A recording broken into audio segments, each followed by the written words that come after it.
नमस्कार, welcome to sir Vidya classes IQ। तो मेरा नाम है करण शर्मा। तो कल हमने डिस्कस किया था जनरल साइंस का सिलेबस के बारे में। तो कल मैंने बोला था कि मैं आपको साइंस का कोई टॉपिक स्टार्ट करूंगा, तो आज मैं बायो का टॉपिक स्टार्ट कर रहा हूँ जिसका नाम है ब्लड। तो सबसे पहले आपको नाम क्या याद रखना कि जो ब्लड है, ब्लड एक क्या है, कनेक्टिव टिश्यू है। जो मेन आपको पॉइंट याद रखने कि ये आपको एग्जाम में पूछे, जो JKSSB का कांस्टेबल का एग्जाम होगा, JKP का, उसमें जनरल क्वेश्चन पूछे थे, आपको डीप क्वेश्चन नहीं पूछेंगे। तो जनरली आपको चीज़ें पता हों, जैसे कि जो कनेक्टिव टिश्यू, ब्लड क्या होता है, ब्लड एक कनेक्टिव टिश्यू है।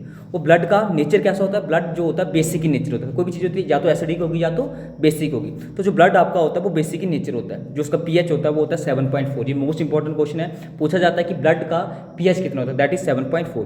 तो अगर आप ब्लड की बात करें ह्यूमन बींग्स, तो ह्यूमन बींग के अंदर 5 to 6 लीटर जो होता है मेल के अंदर होता है ब्लड, और 4 to 5 लीटर जो होता है वो फीमेल के अंदर होता है। लेकिन ये प्योर ब्लड नहीं होता। प्योर ब्लड जो होता है ह्यूमन बॉडी के अंदर वो किसकी फॉर्म में होता है, इन द HB, हीमोग्लोबिन की फॉर्म में आपको पाया जाता है। फिर मैं बात करूँ फोर्थ पॉइंट कि 7% ऑफ द ब्लड, जो 7% ऑफ द बॉडी वेट जो होता है हमारी बॉडी के अंदर ब्लड होता है। मतलब पूरी बॉडी का अगर आपका 100% वेट है तो उसमें से 7% वेट किसका जाएगा, आपका, दैट इज ब्लड का। अगर मैं बात करूं तो अल्कलाइन इन नेचर, मतलब वही मैंने बोला बेसिक इन नेचर होता है। आपका जो ब्लड होता है बेसिक इन नेचर, आपका जो वाटर में क्या हो जाता है, डिजॉल्व हो जाता है। अगर मैं बात करूं ब्लड दो टाइप्स का होता है, दैट इज प्लाज्मा और ब्लड कार्पल्सिस। तो जो ब्लड कार्पल्सिस होते हैं वो आगे 3 तरह के होते हैं, RBC, WBC और आपका दैट इज प्लेटलेट्स होते हैं। लेकिन अगर मैं बात करूं ब्लड की, तो ब्लड में 50 to 60% क्या होता है, प्लाज्मा होता है, और ब्लड कार्पल्सिस कितने होते हैं, दैट इज 40 to 45%। तो प्लाज्मा का जो कलर होता है वो येलो कलर का होता है एंड इज लिक्विड होता है, और ब्लड सेल इज रेड होता है। जो ब्लड सेल होते हैं, मैंने जैसे ब्लड कार्पल्सिस की बात करूँ तो रेड होते हैं और वो सॉलिड की फॉर्मर होते हैं।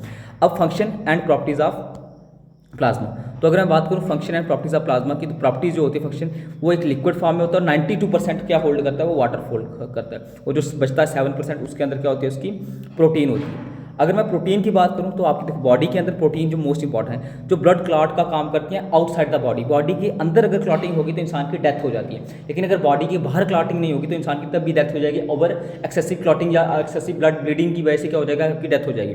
तो उससे बचने के लिए ब्लड की क्लॉटिंग होती है आउटसाइड द बॉडी। तो ग्लोबुलिन, एल्बुमिन, फिब्रोजिन, प्रोथ्रोम्बिन, ये सारे के सारे क्या करते हैं, ब्लड क्लॉट करते हैं आपकी बॉडी के आउटसाइड। और जो हेपरिन होता है वो आपकी बॉडी के अंदर क्लॉटिंग नहीं होने देता है। इसके अलावा अगर मैं बात करूं विटामिन K हो गया और प्लेटलेट्स हो गए, इनका काम भी क्या होता है, ब्लड क्लॉट का काम करवाना।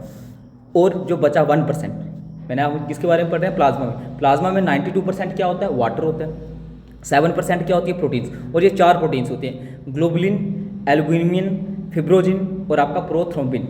ये आपकी क्या होती हैं, कुछ 4 प्रोटीन, और 1% जो बचा वो आपकी बॉडी में मिनरल होता है, जिसमें सोडियम, आयरन और मैग्नीशियम। देखो आपको आयरन की कमी हो तो क्या हो जाता है, आपको अनीमिया हो जाता है, याद रखना। It is pale yellow in colour. जो आपका प्लाज्मा होता है वो क्या होता है, पेल येलो कलर में होता है। अब आ गया दैट इज हेपरिन, जो मैंने अभी आपको बताया कि हेपरिन का काम क्या होता है कि आपकी बॉडी के अंदर क्लॉटिंग नहीं होने देता। क्योंकि अगर आपकी बॉडी के अंदर क्लॉट हो जाएगा, आपकी inside the body, outside the body clotting होना तो जरूरी है, लेकिन इनसाइड द अगर बॉडी के अंदर क्लॉटिंग हो जाएगी तो ब्लड सर्कुलेशन नहीं हो पाएगी, जिसकी वजह से आपकी डेथ हो जाएगी।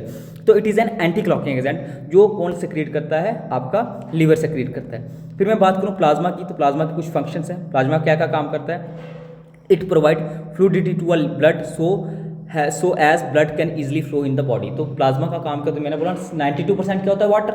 तो वाटर का काम क्या होता है, एक जगह से दूसरी जगह पे फ्लो करना, तो ये फ्लोएशन का काम करता है। दूसरा, न्यूट्रिशन को ट्रांसफर करता है आपकी बॉडी में, और बॉडी टेम्परेचर को रेगुलेट करता है, और pH जो होता है ब्लड का उसको भी रेगुलेट करता है। तो कल हम जो टॉपिक पढ़ेंगे वो हम पढ़ेंगे थोड़ा सा RBC, WBC और आपका प्लेटलेट्स के बारे में। Thank you.